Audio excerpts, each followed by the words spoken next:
You had a very turbulent season with the coach changes. Do you think that this affected your team game throughout the season?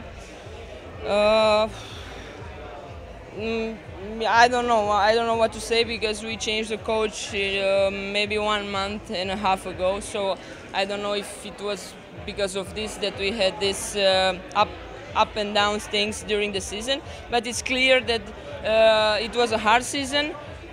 We had good games and bad games. So actually we don't know quite where we are, if we are on those great days like against Mets home when we played an extraordinary game, or like a Mets away game. So actually probably we are somewhere in the middle.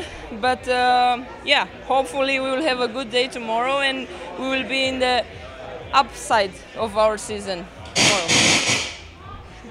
Your semi-finalist opponent Győr also had problems with injuries. What do you think will decide the winner tomorrow? Yeah, it's a semi-final of Champions League. I think nothing matters tomorrow. They don't think about the injuries. We don't think about what happened during the season. We will just try to do our best. I hope we have a good defense. I think that's the most important thing actually tomorrow. Who will have the strongest defense and who will do less mistakes. This is Vardar's last chance to win the Champions League. Do you think that this will be motivation plus for the Macedonian team?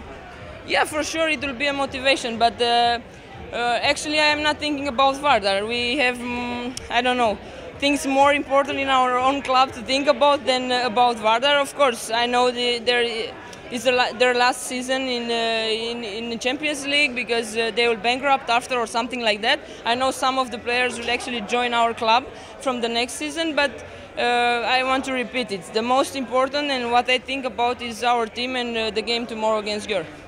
Thank you and good luck. Christina, please.